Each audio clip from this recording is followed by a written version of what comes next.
The scariest human in sci-fi history, Admiral Thorne's war commander Vex'tar of the Zephyrian Intelligence Division had reviewed thousands of terminated personnel files in his career. Warlords who had conquered star systems, pirates who had burned entire colonies, tyrants who had enslaved billions. But none of their files had ever made his primary heart skip a beat like the one glowing on his screen now. Subject: Admiral Sarah Thorne, Terran Federation Navy status, active galactic threat level, absolute. The red classification pulsed like a warning beacon. In the entire history of the Zephyrian Empire, only 7 beings had ever been classified as absolute threats. 5 were extinct species killers. 1 was a rogue AI that had consumed 3 sectors before being contained. And 1 was this human female, barely 1.7 meters tall, who had somehow earned a threat rating equivalent to cosmic-level disasters. Vex'tar's secondary heart began racing as he scrolled through the attached reports. The first was from Admiral Kethmore of the Andromedan Hegemony, dated 3 years ago, the human fleet was outnumbered 40-1. Standard tactical doctrine suggested they would attempt to flee or negotiate surrender. Instead, Admiral Thorne broadcast a single message to our entire armada: I know what you did to the Centauri colonies. Today, you learn what fear tastes like. What followed wasn't a battle, it was a systematic demonstration of terror. She didn't just defeat us. She made us afraid to close our eyes. The report continued with clinical details that made Vex'tar's scales crawl. Thorne hadn't simply outmaneuvered the Andromedan fleet. She had studied their psychological profiles, their cultural fears, their deepest psychological weaknesses. The human ships had projected holographic images of Andromedan mythology's most terrifying demons onto their hulls. They had broadcast frequencies that triggered involuntary fear responses in Andromedan brain chemistry. And when the first enemy ship tried to retreat, Thorne had ordered it disabled, not destroyed, then broadcast the crew's terrified screams to the entire fleet. The Andromedans had surrendered not because they couldn't fight, but because they were too terrified to continue. Vex'tar opened the next file, from the Caranti Collective, Admiral Thorne arrived at our blockade with just 12 ships against our 300. We expected conventional warfare. Instead, she began broadcasting detailed personal information about each of our crew members, their families, their fears, their secrets. She had somehow infiltrated our most secure databases and used our own private information against us. By the time her actual attack began, half our crews were suffering psychological breakdowns. The last transmission from the Caranti flagship was just screaming. The reports continued, each more disturbing than the last. The Rigelian Defense Force had faced Thorne near the Vega system. She had turned their own automated defense protocols against them, convincing their AI systems that their own ships were enemy vessels. The resulting friendly fire had destroyed 60% of their fleet before they realized what was happening. The Altarian Empire had encountered Thorne during their expansion into human space. She had infiltrated their command structure not with spies, but with carefully crafted psychological profiles that predicted exactly how each commander would react under pressure. She had orchestrated a series of coincidences that led the Altarian commanders to destroy each other through paranoia and mistrust. But it was the final report that made Vex'tar's blood freeze. It was from his own superior, Grand Admiral Zethrak, classified eyes only, intelligence operative. You are reading this because Admiral Thorne's fleet has been detected approaching our home system. Standard protocol would be to mobilize our armadas and meet them in open battle. I am overriding this protocol. Thorne does not fight wars, she conducts symphonies of terror. Every victory is not just a tactical success but a psychological masterpiece designed to break the enemy's will permanently. Study the attached files. Understand what we face. Because in 7 days, the scariest human in galactic history will arrive at our doorstep, and we need to be ready for something beyond conventional warfare. Vex'tar leaned back in his chair, his 4 arms trembling slightly. 7 days. He opened Thorne's psychological profile, compiled from decades of intelligence gathering, and began to read the story of how a human had become the galaxy's most feared predator. Sarah Thorne had not always been a monster. The early files painted a picture of an exemplary officer, brilliant, dedicated, with an unusual talent for understanding alien psychology. She had served as a cultural liaison during the first peaceful contacts between humanity and various alien species. Her doctoral thesis on interspecies communication through psychological framework analysis had been considered groundbreaking. Then came the massacre at New Geneva. The file described how the Zalani Confederacy had violated the Galactic Peace Accords, attacking the human colony of New Geneva without warning. Thorne had been on leave there, visiting her family. Her husband, her 2 children, her parents, all killed in the orbital bombardment. But Thorne had survived, buried in the rubble of what had been her home. When rescue ships arrived 3 days later, they found her digging through the debris with her bare hands, her mind apparently shattered by grief. The psychological evaluation recommended immediate medical discharge. Instead, Thorne had made a request that chilled every human officer who read it. She wanted to be assigned to the Zalani front. Her first command had been a single destroyer escort. The Zalani had dismissed it as insignificant. That dismissal had been their first mistake. Thorne's tactical approach defied every known principle of warfare.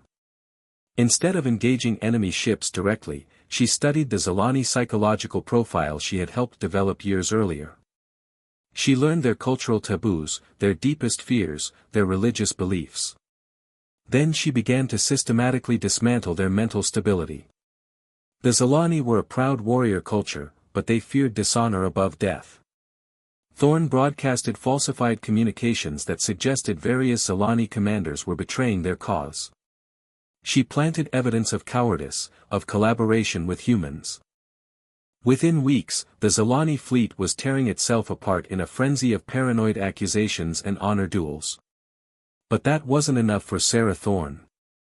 When the surviving Zalani commanders attempted to negotiate, she agreed to meet them in person. The negotiation took place aboard a neutral space station. Thorne arrived alone, carrying no weapons, wearing a simple dress uniform. The Zalani delegation consisted of 12 heavily armed warriors, each capable of tearing a human apart with their bare claws. The meeting lasted exactly 18 minutes. When it ended, the Zalani delegation was found in their quarters, alive but completely catatonic. Medical scans showed no physical trauma, no evidence of drugs or neural manipulation. They had simply been broken, their minds shattered by whatever Thorne had said to them in that room. The Zalani Confederacy surrendered unconditionally 3 days later. Vex'tar paused in his reading, his breathing becoming rapid and shallow. What could one human say to veteran warriors that would destroy their minds so completely? The file contained speculation but no concrete answers. Whatever psychological weapon Thorne had developed, she had kept its nature classified even from her own government. But the Zalani campaign was just the beginning. Over the next 5 years, Admiral Thorne had faced 17 different alien adversaries. She had never lost a single engagement. More disturbing, she had never fought the same way twice. Each campaign revealed new depths to her psychological warfare capabilities, new ways to turn an enemy's own nature against them. Against the hive-minded Scariest, she had developed a technique for implanting contradictory commands that caused their shared consciousness to fracture into chaos.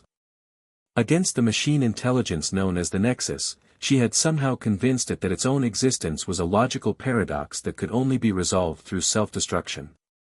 Against the energy beings of the Lumina cluster, she had weaponized their own empathic abilities, forcing them to experience the emotional trauma of every being they had ever consumed. Each victory was more impossible than the last, and each enemy that survived carried tales of a human who fought wars inside the mind itself. The more recent files revealed an evolution in Thorne's methods. She no longer simply reacted to enemy attacks, she orchestrated scenarios where her enemies would defeat themselves. The Karanti Collective had invaded human space with the largest armada in their history, only to find their ship's AI systems turned against them. The Andromedan hegemony had attempted to blockade the Sol system, only to discover that their own tactical protocols had been subtly rewritten to guarantee their defeat. Thorne had become something beyond a military commander. She was a psychological architect, designing scenarios where victory was not just probable but psychologically inevitable. And now she was coming for the Zephyrian Empire. Vex'tar accessed the most recent intelligence reports, his hands shaking as he read. Thorne's fleet had been detected at the edge of Zephyrian space exactly 7 days ago.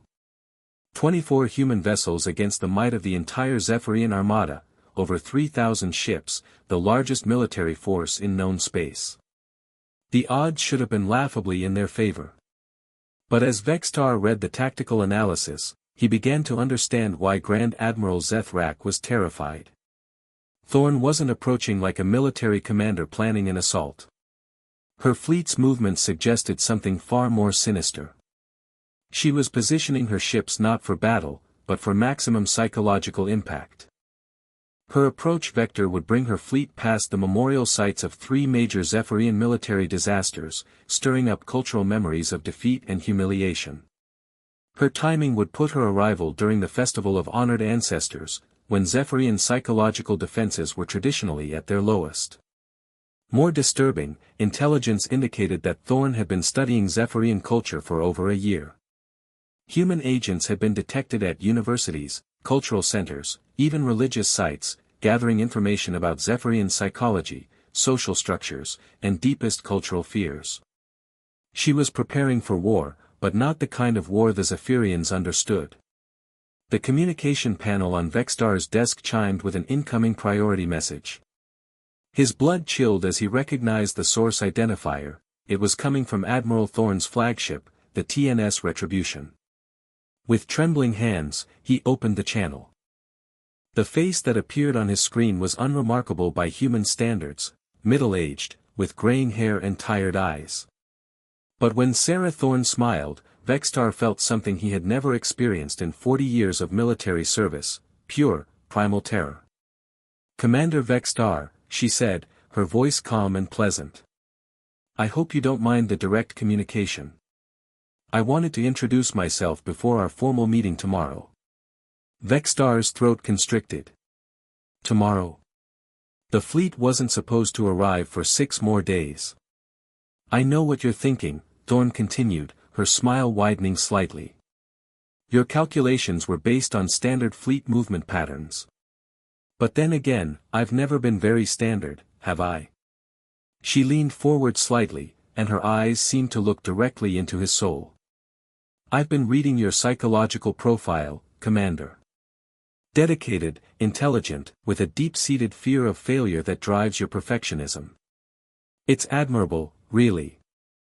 That fear has made you an excellent intelligence officer." Vex'tar tried to speak but found his voice had deserted him. "I also know about your family," Thorne said softly. "Your mate, Silera. Your 3 offspring. They live in the residential district of the capital, don't they? Silera teaches at the Youth Education Center. She's quite beloved by her students." The words hit Vex'tar like physical blows. This was no idle threat, it was a demonstration. Thorne was showing him exactly how thoroughly she had penetrated Zephyrian society, how completely she understood their culture, their weaknesses, their pressure points. "Commander," Thorne continued, her voice taking on an almost gentle tone, "I want you to understand something. This isn't about conquest. This isn't about territory or resources or political power. This is about justice. Your government made certain choices during the Centauri incident. Choices that resulted in the deaths of innocent beings. I'm here to ensure those choices have consequences." She paused, letting the words sink in. "I know your people consider me some kind of monster," she said. "Perhaps they're right. But monsters are created, Commander, not born. And the beings who created me learned too late that some lessons can only be taught through terror." The communication feed cut abruptly, leaving Vex'tar staring at a blank screen. His entire body was shaking now, and he realized with growing horror that this had been exactly the reaction Thorne had intended. She hadn't contacted him to negotiate or threaten, she had contacted him to demonstrate her power. To show that she could reach into the heart of the Zephyrian Empire and touch anyone she chose. The psychological warfare had already begun. Over the next 18 hours, reports flooded in from across the Zephyrian Empire. Human communication signals were being detected everywhere, not military transmissions, but civilian frequencies.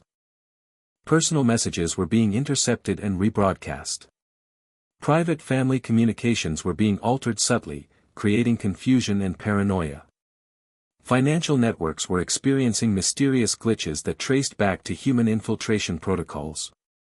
Thorne wasn't just attacking the Zephyrian military, she was attacking their entire society, turning their own communication infrastructure into a weapon of psychological manipulation. Grand Admiral Zethrak's emergency briefing was chaos. Officers were reporting breakdowns in communication, supply chain disruptions, and widespread civilian panic. But Vex'tar understood what the others missed: this wasn't random sabotage. It was precision psychological engineering. Every disruption, every altered message, every glitch had been calculated to create maximum psychological impact. Thorne was methodically dismantling Zephyrian society's sense of security, replacing it with paranoia and fear. "She's not trying to destroy our fleet," Vex'tar reported to the assembled officers. "She's trying to destroy our will to fight." The realization was met with skeptical murmurs until the reports began coming in from the outer system defense platforms. 17 unmanned reconnaissance drones had been detected moving through Zephyrian space, not attacking, just observing. But their movement patterns were wrong. Instead of following tactical reconnaissance protocols, they were moving in formations that resembled traditional Zephyrian funeral processions. The symbolism was unmistakable. Thorne was telling them that she had come to bury their empire. When Admiral Thorne's fleet finally appeared in the outer system, the psychological impact was immediate and devastating. Her ships moved in perfect formation, their hulls displaying holographic projections of the Zephyrian military honors that had been stripped from officers who had participated in the Centauri incident. It was a reminder that she knew everything, every secret, every shame, every hidden guilt.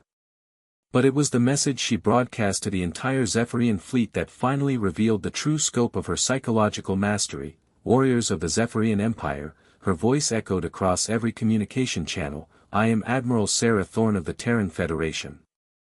I stand before you not as a conqueror, but as an instrument of justice. Your leaders believe that distance and time have absolved them of responsibility for their crimes. They are wrong." Her image appeared on every screen in the fleet, not just the command channels, but every display, every personal communication device, every entertainment system. Somehow, she had gained complete control of their network infrastructure. "I know each of you by name," she continued. "I know your service records, your family histories, your personal fears and aspirations. I know which of you participated willingly in the Centauri atrocity, and which of you were simply following orders. I know which of you have lost sleep over the memories, and which of you have forgotten entirely." On the bridge of his command ship, Grand Admiral Zethrak felt his courage dissolving like ice in a furnace. This wasn't a military commander speaking, this was something far more terrifying. This was judgment itself, given form and voice. "To those who acted with honor despite their orders, I offer mercy. To those who embraced the slaughter of innocents, I offer education. You will learn what it means to be afraid. You will understand the terror you inflicted on others. And you will carry that knowledge with you for the rest of your lives." The transmission continued for exactly 17 minutes, the same duration as the Centauri orbital bombardment. When it ended, something had fundamentally changed in the Zephyrian fleet. Communications chatter dropped to almost nothing. Crew efficiency reports showed dramatic degradation in performance. Medical bays began reporting cases of what human doctors would have recognized as acute anxiety disorders. Thorne had achieved something no military commander in galactic history had ever accomplished: she had defeated an enemy fleet without firing a single shot. The final act began when Grand Admiral Zethrak, his pride finally overcoming his terror, ordered the Zephyrian Armada to attack. 3,000 ships moved against Thorne's 24 vessels in what should have been the most one-sided battle in military history. It lasted exactly 43 minutes. Afterwards, military historians would struggle to understand what had happened.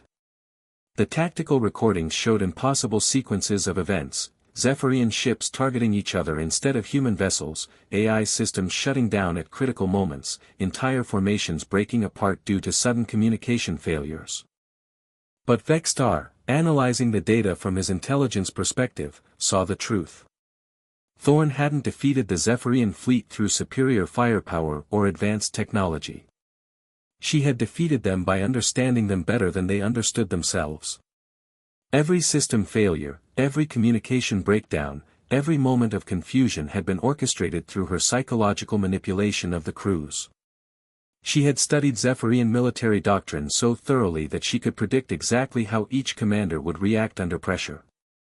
She had infiltrated their communication networks so completely that she could feed them false information at precisely the right moment to ensure their defeat. The Zephyrian Empire's surrender came not through military conquest, but through the complete breakdown of their ability to wage war effectively.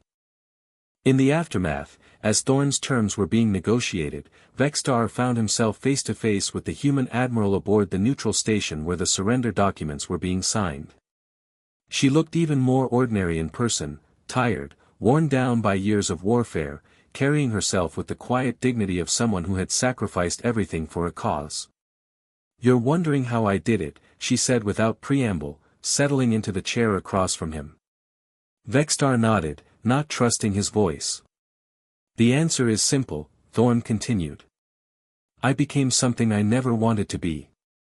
I studied every species, learned every weakness, mastered every fear. I turned myself into the perfect psychological weapon."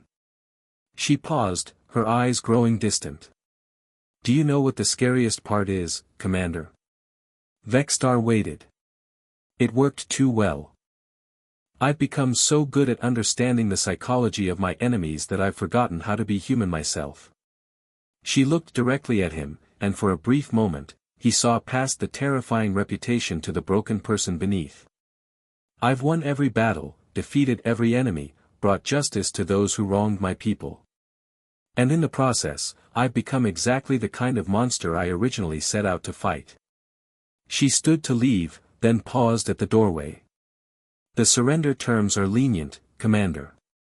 Your people will be allowed to maintain their autonomy and dignity. That's not because I'm merciful, it's because I've learned that living with the knowledge of your defeat is far more effective than any physical punishment I could devise." As she walked away, Vex'tar finally understood why Admiral Sarah Thorne was truly the scariest human in galactic history. It wasn't her tactical brilliance or her psychological warfare capabilities or even her ability to defeat impossible odds. It was the fact that she had willingly transformed herself into something inhuman in order to protect humanity. She had sacrificed her own soul to become the perfect weapon, knowing that victory would leave her forever changed, forever isolated, forever haunted by what she had become. In the days that followed, as the galaxy struggled to understand how one human had rewritten the rules of warfare itself, Vex'tar found himself returning again and again to that final conversation. Thorne had achieved something unprecedented in galactic history, not just military victory, but the complete psychological subjugation of her enemies. But her greatest victory had also been her greatest defeat. In becoming the perfect weapon against her enemies, she had lost the very humanity she had fought to protect. The galaxy would remember Admiral Sarah Thorne as the scariest human who ever lived. But Vex'tar would remember her as the most tragic, a brilliant, caring person who had willingly destroyed herself to save others, becoming a monster so that her species wouldn't have to. And in that terrible sacrifice, he realized, lay a lesson that would haunt civilizations for generations to come. Sometimes the most frightening thing about a warrior isn't their strength, but their willingness to pay any price for victory, even if that price is their own soul.